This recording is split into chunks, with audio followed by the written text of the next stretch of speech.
Thế giới hôm nay xin chào các bạn. Cao nguyên Tây Tạng nằm ở phía đông bắc của dãy Himalaya hùng vĩ, được mệnh danh là cực thứ ba của thế giới. Trước khi trở thành khu tự trị của Trung Quốc, Tây Tạng là một vùng đất bí ẩn. Người dân nơi đây sinh sống trong một cộng đồng văn hóa và tôn giáo khác biệt hoàn toàn với thế giới bên ngoài. Họ có những phong tục, tập quán đi ngược lại định kiến với phần còn lại thế giới, khiến nhiều người phải sốc khi nhắc đến như tắm sông Banh.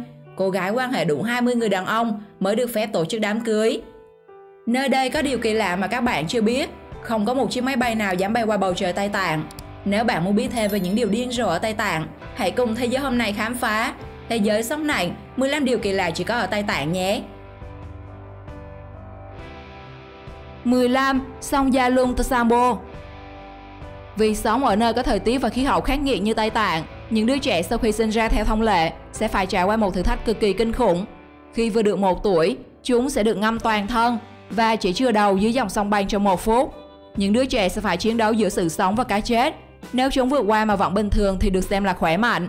Và ngược lại, nếu đứa bé không chịu được thử thách, trở nên tím ngắt và tắc thở, thì gia đình cũng nên chuẩn bị tinh thần đem về an táng, vì họ tin đấng tối cao không cho phép chúng được sống. Đối với người Tây Tạng, sông Yalung Tsambo được xem như một dòng sông thiêng, khởi nguồn của nhiều sự sống, đại diện cho thân thể của nữ thần Doje Phamo trong văn hóa Tây Tạng. Do đó mà người dân ở đây luôn thể hiện sự tôn trọng và tôn kính với dòng nước, cầu mong lời chúc phúc linh thiêng từ nơi đây. 14. Trao thân 20 người mới được kết hôn. Ở nhiều đất nước trên thế giới, đặc biệt là châu Á, thì trinh tráng của cô dâu trước ngày cưới là vấn đề rất được coi trọng. Tuy nhiên, nó lại ngược hoàn toàn với phong tục của Tây Tạng. Người Tây Tạng có quan niệm rằng nếu người đàn ông phải lấy cô gái còn trinh làm vợ là điều không tốt, mang lại vận xui và chết chóc đến gia đình. Theo quan niệm từ xưa của họ, một cô gái được qua tay 20 người đàn ông thì cô ấy mới chứng minh được sự hấp dẫn của bản thân mình. Ngoài ra, việc này còn giúp cô ta tích lũy thêm thật nhiều kinh nghiệm trong chuyện giường chiếu để có thể phục vụ tốt cho những người chồng theo chế độ đa phu của mình sau này.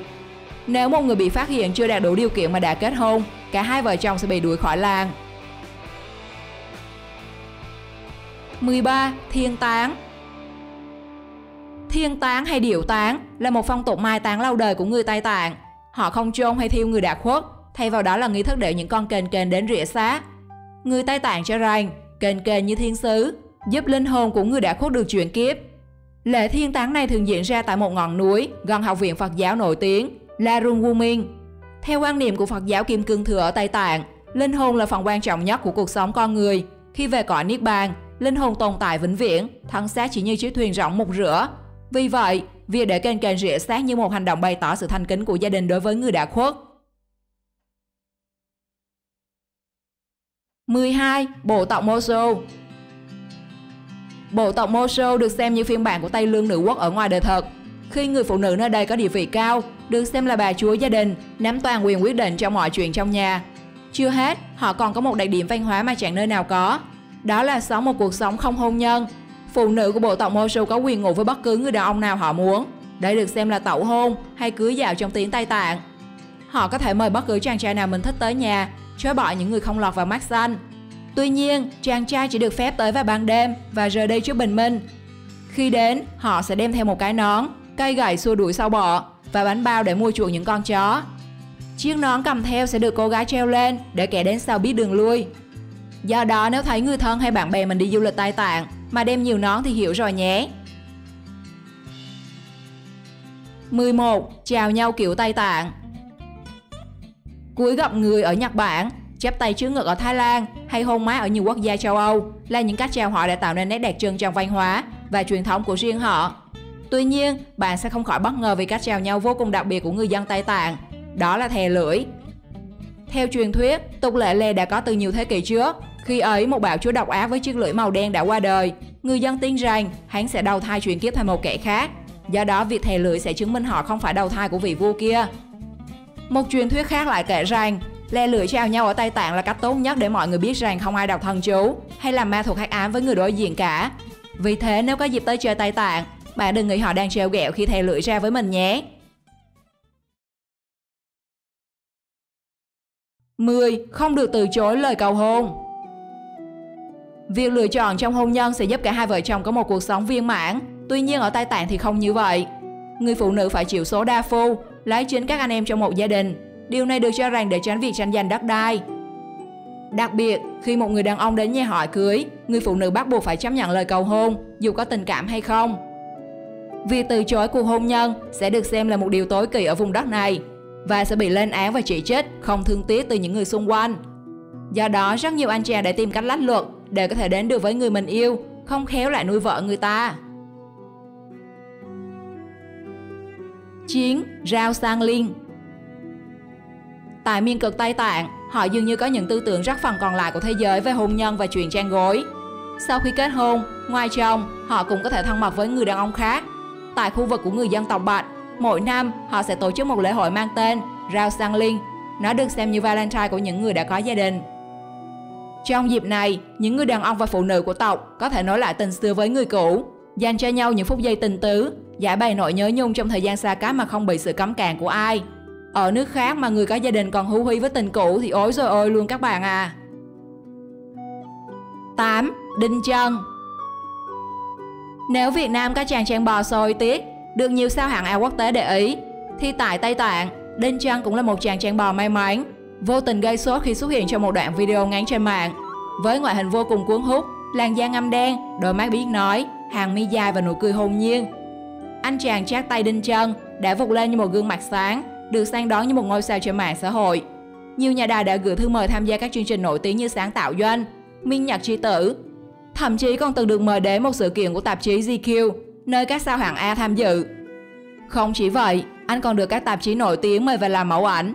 Không cần make up cầu kỳ, bộ ảnh của anh được thực hiện bởi For Him Magazine, cũng khiến bao chị em đổ đứ đừ.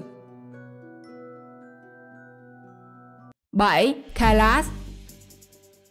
Ở vùng cao nguyên Tây Tạng, có một địa điểm được bảo vệ bởi những hồ nước đầy và sâu. Đó chính là ngọn núi Kailash thần bí đồ sộ. Ngọn núi này được xem là cửa ngõ vào cõi vô hình thứ 7 của các vị thần vĩ đại. Trong các văn tự cổ của Tây Tạng đều có lời cảnh báo, người nào dám lên đỉnh núi thánh và nhìn thấy các vị thần đều sẽ chết.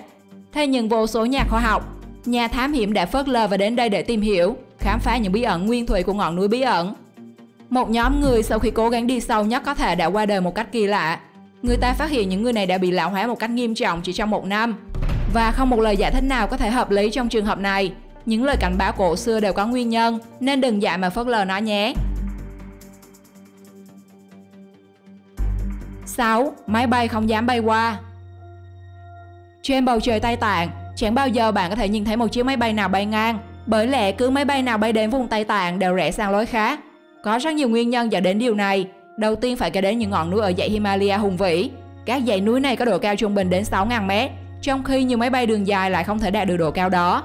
Thêm vào đó, khí hậu lạnh giá dễ khiến máy móc hư hỏng, cũng khiến máy bay chẳng dám bay qua. Và máy bay càng ở trên cao sẽ càng lạnh, nhưng muốn bay thấp hơn cũng không thể. Bên cạnh đó, với địa hình hiểm trở, việc hạ cánh trong tình huống khẩn cấp là một điều bất khả thi trên vùng đất này. Do đó mà dù máy bay có hiện đại đến đâu thì họ cũng bay tránh khu vực Tây Tạng để có thể đảm bảo an toàn cho phi hành đoàn và hành khách. 5. Phenganzi. Vùng cao nguyên lạnh giá thuộc Tây Tạng, nơi gió lạnh dễ dàng đạt tới dưới 0 độ C. Người dân có một loại đồ ăn có thể xem là đặc sản, chính là món thịt phơi gió. Người dân có thể dùng thịt dê, thịt bò để thực hiện, nhưng riêng với thịt gà thì hong gió, hay còn gọi là Phenganzi. Cách chế biến được nâng lên tầm khác đến mức rợn người. Những con gà sẽ bị mổ bụng, rắc muối và gia vị vào trong, sau đó treo ngược lên giàn. Điều đáng sợ là khi ấy những con gà này đều vẫn còn sống thoi thóp. Chúng không hề được cắt tiết trước khi làm. Theo quan niệm của người Tây Tạng, việc để gà còn sống trong quá trình chế biến sẽ khiến thịt chúng ngon hơn, cân bằng âm dương, thậm chí được xem là món ăn đại bổ. Do tính chất đó, nhiều người còn gọi món gà hong gió của Tây Tạng là món ẩm thực nhẫn tâm hay vô tâm. 4. Ngao Tạng. Chó ngao Tây Tạng được coi là mạnh khuyển của vùng đất này khi sở hữu thân hình đồ sộ, dũng mãnh, tính cách hung dữ nhưng tuyệt đối trung thành. Giống chó này luôn được đánh giá cao về sức mạnh khi có thể hạ gục được cả hổ và sư tử, thậm chí có thể giết chết bất kỳ con thú nào chỉ bằng một nhát cánh. Do đó mà chúng được người dân Tây Tạng yêu quý và coi như linh vật huyền thoại đại diện cho sức mạnh. Không chỉ thế, một khi đã chạy, ngao Tây Tạng có thể đạt tốc độ tối đa vượt xa chó sói. Ngao Tây Tạng là cảnh khuyển duy nhất đến nay chưa bị lai tà với bất kỳ giống chó nào. Chúng vẫn giữ được nguồn gen nguyên thủy, nên ngoại hình khổng lồ và bản tính hung dữ không khác gì so với tổ tiên. 3. Hồng hóa. Một trong những hiện tượng bí ẩn chưa thể lý giải của Phật giáo Tây Tạng là hiện tượng hồng hóa, hay có thể hiểu là việc các nhà sư đắc đạo hóa thành cầu vồng, ánh sáng sau khi viên tịch.